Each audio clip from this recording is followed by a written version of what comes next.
গল্পের নাম শেহজাদি, পর্ব ৯, লেখিকা আরিশা নূর ছদ্মনাম। সেকেন্ডের কাঁটা ১২ থেকে ঘুরতে ঘুরতে আবার ১২টায় ফিরে আসতে লাগলো। মিনিটের কাঁটাটাও তড়িঘড়ি করে চলতে লাগলো অবিরাম বেগে। সেই সাথে ঘন্টার কাঁটাটা আস্তে আস্তে ১২ একই জায়গায় ঘুরে ফিরে আসতে লাগলো। টিক টিক টিক করে ঘড়ি চলে যাচ্ছে, সেই সাথে মহামূল্যবান সময়গুলো। সময় আর নদীর স্রোত কারোর জন্য অপেক্ষা করে না, তাই সময়গুলো ইমানের জন্য অপেক্ষা করেনি। এটা যে তার বৈশিষ্ট্যের মধ্যে পড়ে না, সেই জন্যই তো সময় একেবারেও ফিরে তাকালো না সদ্য মন ভাঙা ছেলেটার দিকে। কেটে গেল ৬টা বছর, হ্যাঁ ৬ বছর, ইংরেজিতে 6 ইয়ার। এক যুগের অর্ধেকটা সময় কেটে গেছে। ইমানের চেহারাটাতেও আর বাচ্চামো ভাব নেই, বরং চেহারায় গাম্ভীর্য ভাব এসে হানা দিয়েছে। ইমান অফিস ডেস্কে ভ্রু কুঁচকে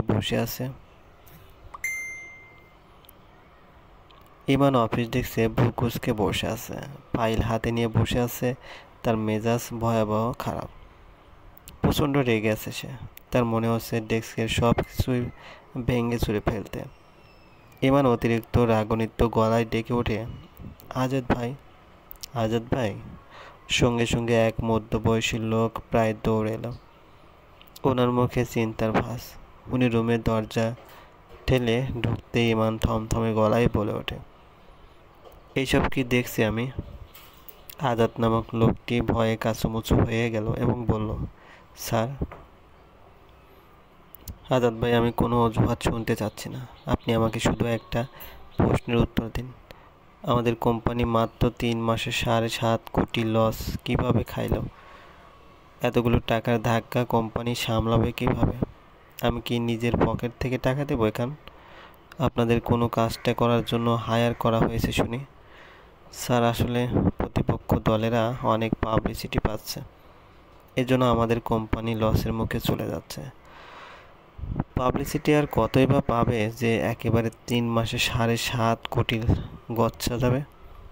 এতদিন তো ঠিকই আমাদের প্রোডাক্টস বাজারে চলল, এখন এমন কি ঘটলো যে আমাদের প্রোডাক্ট আর মার্কেটে প্লেস হচ্ছে না? স্যার, আসলে রিসেন্টলি ড্রিম এটিআর খুব মার্কেটে পাচ্ছে। ওরা গত ৪-৫ মাসে অনেক জনপ্রিয়তা লাভ করেছে। শুধু তাই না, অনলাইনেও মাতিয়ে রেখেছে। ওদের পাবলিসিটির কাছে আমাদের সব আউটলেট প্রোডাক্ট সব তুচ্ছ হয়ে যাচ্ছে। মানুষ আর কষ্ট করে শোরুম ভিজিট না করে অনলাইনে শপিং করছে। ইমান অ্যাকাউন্টিং ফাইলটা ডেস্কে রেখে বলে ওঠে, ড্রেমেটিয়ার না ফাটিয়ার এই বুটিক হাউস কি অনলাইন শপ? জি স্যার। আজাদ ভাই, আপনি একটা সামান্য অনলাইন দোকানের কথা আমাকে কেন শোনাচ্ছেন? সারা বাংলাদেশে আমাদের আউটলেট 10টা। গুলশান, বনানী, ধানমন্ডি, বারিধারা, বসুন্ধরা, ঢাকার 4টা মোস্ট হাই রেটেড প্লেসে আমাদের আউটলেট আছে। এরকম একটা ব্র্যান্ডের সাথে কোনো বেসিকে আপনি একটা সামান্য লাইভে এসে আপু আপু করা সস্তা দোকানদারের তুলনা করছেন? আজাদ কিছু বলল না, চুপ থাকলো। স্যারের মুড ভালো নেই। এখন ভালো কথা বললেও ঝাড়ি খেতে হবে তাকে। ইমান নিজের ফোন হাতে নিয়ে বলে, নিজেদের দোষ ঢাকার চেষ্টা করবেন না। আপনাদের গরিব মানুষের জন্যই আমাদের কোম্পানি লসের মুখোমুখি হলো। নেক্সটে যেন এমন না হয়। স্যার, ওদের সিল্ক ডাবল জর্জেট খুবই জনপ্রিয়তা লাভ করেছে। ওদের বলতে কাদের? ফোন চালাতে চালাতে প্রশ্ন ছুড়ে ইমান। জিম। আজাদকে আর কিছু না বলতে দিয়ে ইমান বলে, জানতো আপনি আর একবার ওই কোম্পানির নামে প্রশংসা করলে আপনাকে আমাদের কোম্পানি থেকে বের করে ওই দোকানের মালিকের অ্যাসিস্ট্যান্ট বানানো হবে। আজাদ হালকা হাসলো। ইমান স্যার অল্পতে রেগে গেলেও মানুষটা খুবই ভালো। সে পিছনে ফিরে হাঁটা ধরল। আজাদ যেতেই ইমান চেয়ারে হেলান দিয়ে সিগারেট ধরলো। পড়ালেখা শেষ করে সে বাবার বিজনেস সামলাচ্ছে। বিগত ৬ বছরে এত বড় লসের সম্মুখীন হয়নি ইমান। বাবাকে কি জবাব দেবে সে? সিগারেটের ঠোঁটে নিয়ে ব্যবসা সংক্রান্ত চিন্তায় মাথায় ঘুরপাক খেতে লাগে তার। আসলে চিন্তার ব্যাপারটা কিছুটা প্যাঁচ লাগানোর সুতোর নেয়। একটা চিন্তা থেকে পলকেই অন্য কোনো অবান্তর চিন্তা মস্তিষ্কে প্রবেশ করে বসে। এই যে ব্যবসা নিয়ে ভাবা শুরু করলেও ইমানের চিন্তাগুলো শেষমেশ মীরা নামক এক কালনাগিনীর কাছে গিয়ে ব্রেক মারল। ইমানের মস্তিষ্ক প্রথমে মীরার দুষ্টু হাসিটা নিয়ে ভাবল। মীরা হাসলে ওর ডাল গালে খুবই সূক্ষ্মভাবে একটা টোল পড়ে। টোল পড়া হাসিতে মেয়েটাকে পূর্ণিমার শুভ্র আলো লাগে। সঙ্গে সঙ্গে ইমান বিড়বিড় করে বলে, গালে পেশি বিকৃতির জন্য টোল পড়ে, এতে সৌন্দর্যে কিছু নেই। এরপরে ইমানের চিন্তাগুলো 6 বছর আগে গিয়ে ঝাঁপ মারল। নিজ উদ্যোগে নিজের হবু বউকে পালিয়ে যেতে সাহায্য করার পরের দিনগুলো খুব দুর্বিষহ হয়ে পড়ে ইমানের জন্য। ঢাকা থেকে নিজের দাদাবাড়ি ফরিদপুর গিয়ে টানা 5 মাস কাটিয়েছিল ইমান। এই 5 মাসে সব কিছু বদলে যায়। ইমানের ইঞ্জিনিয়ারিং শেষ হয়, এমনকি মীরা নাকি পালিয়ে যাওয়ার 7 দিনের মাথা বাড়ি ফিরে এসেছিল। এরপর মীরা ফ্যাশন ডিজাইনিং পড়ার জন্য বিদেশ পাড়ি জমায়। এতটুকুই জানে সে, এর বেশি জানে না। এগুলো সে পুরো খবর পেয়েছে আত্মীয়দের মাধ্যমে। মীরার বাবা মায়ের সঙ্গে তার যোগাযোগ নেই, কিন্তু বড় মামা প্রতি ঈদে ফোন দিয়ে বাসায় আসতে বলে, দাওয়াত দেয়। ইমান যায়নি। মীরা বিদেশ যাওয়ার পরপরই ইমান ঢাকা ফিরে এসে বাবার কোম্পানিতে ইন্টার্ন করে। নামমাত্র ইন্টার্নশিপ যাকে বলে, কারণ জব তো বাবার কোম্পানিতেই করবে সে। ইমান ভাবনার সুতো ঠিক তখনই ছিন্ন হলো যখন তার ঠোঁটে জ্বলন্ত সিগারেটের আগুন লাগলো। যে হকচকে উঠে সিগারেট মুখ থেকে ফেলে দিল। আরেকটু হলে ঠোঁট পুড়ে যেত। সে উঠে বাথরুমে গিয়ে ফ্রেশ হলো, চোখে মুখে পানির ছিটা দিয়ে বের হলো। আজকে দুপুরে অফিসিয়ালি এক মিটিংয়ে একটা রেস্টুরেন্টে যেতে হবে তাকে। এখনই রওনা দেওয়া যায়। আগে আগে পৌঁছে গেলে রেস্টুরেন্টে বসে 1 কাপ কফি খাওয়া যাবে। স্বপ্ন নির্ভেলায় আজ খুশির আমেজ। চারদিকে খুশি আর হাসির কলকালানির শব্দে ভরপুর বাসাটা। সুপ্তি বেগম বেশ ব্যতিব্যস্ততা দেখিয়ে রান্না করছেন।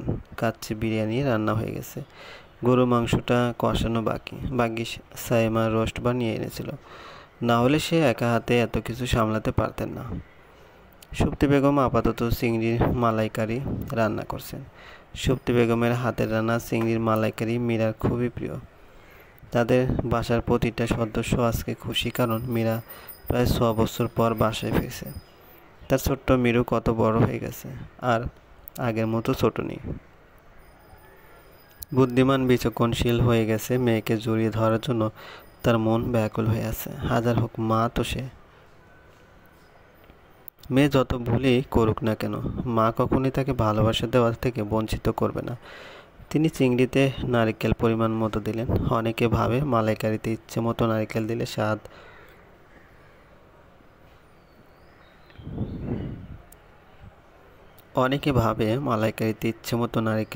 স্বাদ দ্বিগুণ হয়, কিন্তু এটা ভুল ধারণা। কোনো কিছুতেই বেশি বা অতিরিক্ত কল্যাণ বয়ে আনে না, হোক সেটা জীবনে কিংবা তরকারি রান্নায়। মালাইকারিতেও বেশি নারকেল দিলে একদমই বাজে স্বাদ হয়।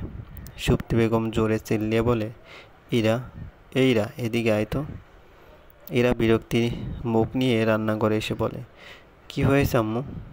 সুপ্তি বেগম ইরাকে দেখে নিলেন একবার। ইরাকে দেখতেই তার বুক স্যাঁত করে ওঠে। কি সুন্দর দেখতে হয়েছে তাদের ইরা। আম্মু কিছু বলবে? দেখ তো কয়টা বাজে। আম্মু, মীরা আপু সন্ধ্যায় আসবে। এখন তো দুপুরই হলো না, আর তোমার অস্থিরতা শুরু হয়ে গেছে। সুপ্তি বেগম হেসে বলে, মেয়েটাকে দেখার জন্য চোখ দিশেহারা হয়ে আছে। তোরা বুঝবি না, তুই আর তোর বাপ দুজনই গাছ। এরা শব্দ করে হেসে বলে, এইসব অনুভূতি প্রকাশ, ন্যাকা ন্যাকা ভালোবাসা আদান প্রদান আমার অপছন্দ। কাজে সাহায্য লাগবে? পায়েসটা রেঁধে দেই? না, একদম না। তুই পায়েস রান্না করতে পারিস না। মিরুর জন্য আমি নিজ হাতে রান্না করব। খুবই উত্তম। আচ্ছা শোনো, তুমি হয়তো বা আপু আসার খুশিতে ভুলে গেছো কালকে আমার পরীক্ষা, তাই দয়া করে আর ডাকবে না। আমি পড়বো এখন। 4টা চ্যাপ্টার রিভাইজ দেওয়া বাকি। Do not disturb me. আর হ্যাঁ শোনো, আমি এয়ারপোর্টেও যাব না। সুপ্তি বেগম চোখ বড় করে ইরার দিকে তাকিয়ে বলে, কি বলবি তুই? এয়ারপোর্টে কেন যাবি না? পড়া আছে আমার। এভাবে দেখানোর কিছু নেই। আপু এমন কেউ না যে তাকে দল বেঁধে রিসিভ করতে যেতে হবে। তোর যেতে না ইচ্ছে করলে যাবি না। আমার ইচ্ছার মূল্য আছে। এরা সামনে থেকে দূর হ, আর জ্বালাবে না আমাকে। এরা রুমে বসে নিজের ঘরে দরজা লাগিয়ে দিল। 6 মিনিটের মাথায় আম্মুর ডাক পড়ল। এরা পুনরায় দরজা খুলে বের হলো। ঠিক সন্ধ্যা নামলে এয়ারপোর্ট থেকে খুবই সুন্দরী একটা তরুণী শাড়ি পরে বের হলো, যার আঁচলের প্রতি ভাঁজে মায়া বাঁধা আছে, যার চোখে মুখে আনন্দের শুভ্র ছাপ স্পষ্ট, যার ঠোঁটের কোণে ভুবন মোহিনী সৌন্দর্য লুকিয়ে আছে। তরুণীটা এয়ারপোর্ট থেকে বের হতেই একটা চমক খায়। তার নজরে এলো বিশাল বড় প্ল্যাকার্ডে লেখা ওয়েলকাম টু বাংলাদেশ। সে হেসে উঠে আস্তে করে আপন মনে বলে, লাভ ইউ অল। চলবে। গল্পটি ভালো লাগলে অবশ্যই লাইক করবেন, কমেন্ট করে জানিয়ে দেবেন। আর এই চ্যানেলে যদি নতুন হয়ে থাকেন অবশ্যই সাবস্ক্রাইব করে পাশে থাকা বেল আইকনটি প্রেস করে রাখুন। ধন্যবাদ, ভালো থাকবেন।